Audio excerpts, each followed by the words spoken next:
গত এক দশকে অর্থনীতির প্রায় সব সূচকে এসেছে বড়সড় পরিবর্তন। নিত্যপণ্য সহ সবকিছুর দাম বাড়ছে তো বাড়ছেই। লাগামহীন বাজার দরে নিম্নবিত্ত ও মধ্যবিত্তের নাভিশ্বাস অবস্থা।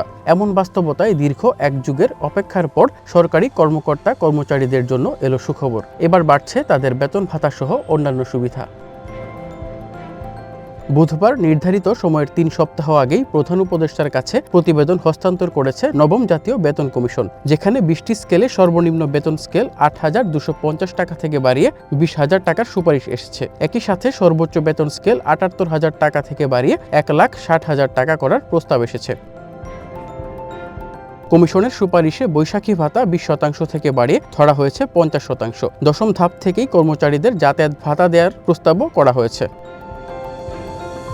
উল্লেখযোগ্য পরিমাণে বাড়ানোর প্রস্তাব এসেছে পেনশনের হারেও। মাসে ২০,০০০ টাকার কম পান এমন পেনশনভোগীদের পেনশন বাড়ছে ১০০%, ২০ থেকে ৪০,০০০ টাকার জন্য ৭৫% ও মাসে ৪০,০০০ টাকার বেশি প্রাপ্তদের বাড়ছে ৫৫%। তবে প্রথম ধাপ থেকে দশম ধাপ পর্যন্ত সরকারি চাকরিজীবীদের বাড়ি ভাড়া তুলনামূলক কম হারে দেওয়ার সুপারিশ করা হয়। অন্যদিকে ১১তম থেকে ২০তম ধাপে বাড়ি ভাড়ার হার বেশি করার প্রস্তাব এসেছে। প্রতিবেদনে স্বাস্থ্য বীমা প্রবর্তন, পেনশন ব্যবস্থার সংস্কার, সরকারি কর্মচারী কল্যাণ বোর্ড পুনর্গঠন ও সার্ভিস কমিশন গঠন সহ নতুন বেশ কিছু প্রস্তাবনা রয়েছে। গত বছর ২৩ সদস্যের নবম জাতীয় বেতন কমিশন গঠন করে সরকার। এর আগে অষ্টম বেতন কমিশন গঠন করা হয় ২০১৩ সালে।